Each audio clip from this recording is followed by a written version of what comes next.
1760s and the early 1770s were a time of increased rebellion throughout the colonies against the British.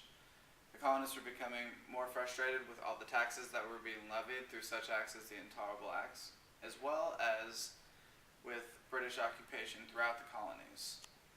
So, the colonies began to stockpile weapons and prepare militias and Minutemen, just in case revolution was to occur. When the British found out about this, they decided that they needed to send troops into Lexington and Concord to seize the weapons that the colonists were stockpiling and capture rebellion leaders such as Samuel Adams and John Hancock.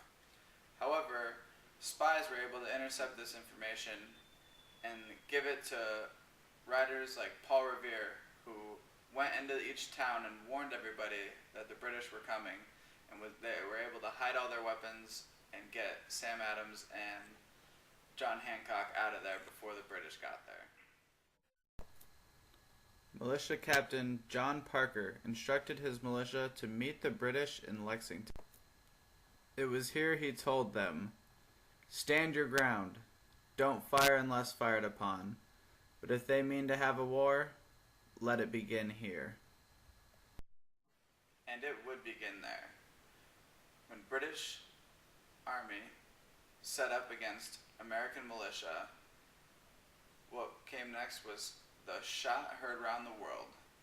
And even though it was heard around the world, nobody actually saw who fired it. So it is still unknown which side it was, but everyone has their own theory on what may have happened that day. However, the British had come there in an effort to prevent war, but now they had started it. That first shot was, of course, met by a few others, and 8 colonists died there that day. However, after this short skirmish, the British moved on with their march and into Concord. But we know that the spies had already alerted everybody in Concord, so they weren't really able to find much of anything at that point.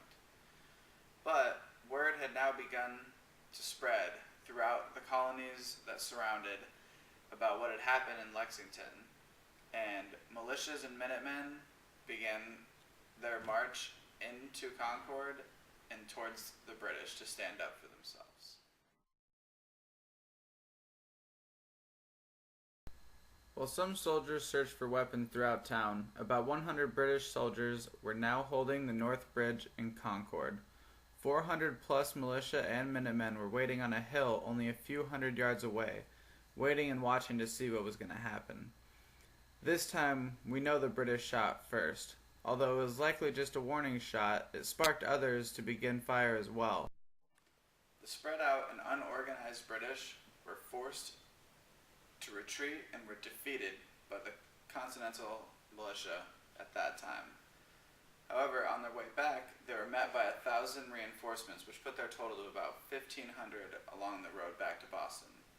However, there was more and more militia that continued to form and littered the route back to Boston.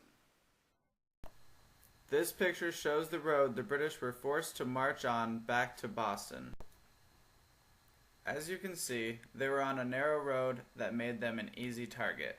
This allowed American militia and Minutemen to follow them back and attack them from each side and from behind throughout the long trip back to Boston.